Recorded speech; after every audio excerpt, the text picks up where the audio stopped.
ఆదివాసీల హక్కులను కాపాడడానికి కాంగ్రెస్ పార్టీ కట్టుబడి ఉందన్నారు మంత్రి సీతక్క.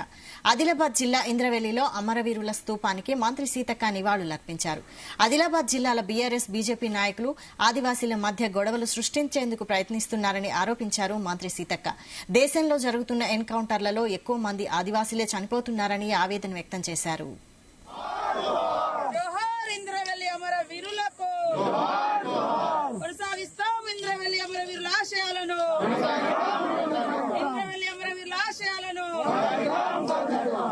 ఎక్కువ మంది ఆదివాసులే చంపబడుతున్నారు. ఆదివాసీ గూడాలలో పెద్ద ఎత్తున వేలాది మందిని మరి బీఎస్ఎఫ్ నుంచి తీసుకొచ్చి కవాత్ చేయిస్తున్నారు. అది బీజేపీ ప్రభుత్వము.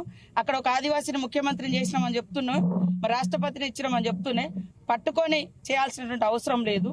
అరెస్టులు చేయొచ్చు, కేసులు పెట్టొచ్చు, జైళ్లలో పెట్టొచ్చు. ఎవరైనా కూడా ఈ యుద్ధం పోలీసులది నక్సలైట్లది కాదు.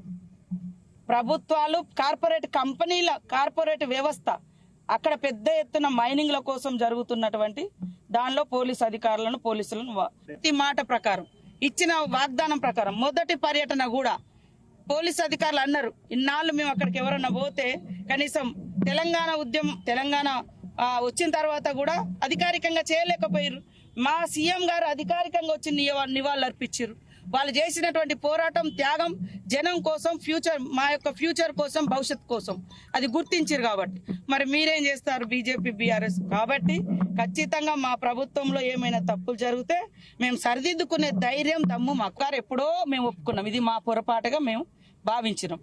కాబట్టి ఇప్పుడు కూడా మళ్ళా మా సీఎం గారితో ఇంద్రవెల్లి అమరవీరులకు ఘనంగా నివాళులర్పించడం. చరిత్రలో కొన్ని పొరపాట్లు జరిగినప్పుడు తప్పుకునే దమ్ము, ధైర్యం మాకుంది. ఎక్కువ మంది ఆదివాసులే చంపబడుతున్నారు. ఆదివాసీ గూడాలలో పెద్ద ఎత్తున వేలాది మందిని మరి బీఎస్ఎఫ్ నుంచి తీసుకొచ్చి కవాత్ చేయిస్తున్నారు. అది బీజేపీ ప్రభుత్వము.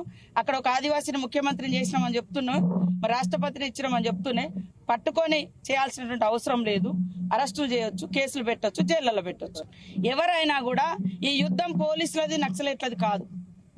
ప్రభుత్వాలు కార్పొరేట్ కంపెనీల కార్పొరేట్ వ్యవస్థ అక్కడ పెద్ద ఎత్తున మైనింగ్ల కోసం జరుగుతున్నటువంటి దానిలో పోలీసులను ప్రతి మాట ప్రకారం ఇచ్చిన వాగ్దానం ప్రకారం మొదటి పర్యటన కూడా పోలీసు అధికారులు అన్నారు, ఇన్నాళ్ళు మేము అక్కడికి ఎవరన్నా పోతే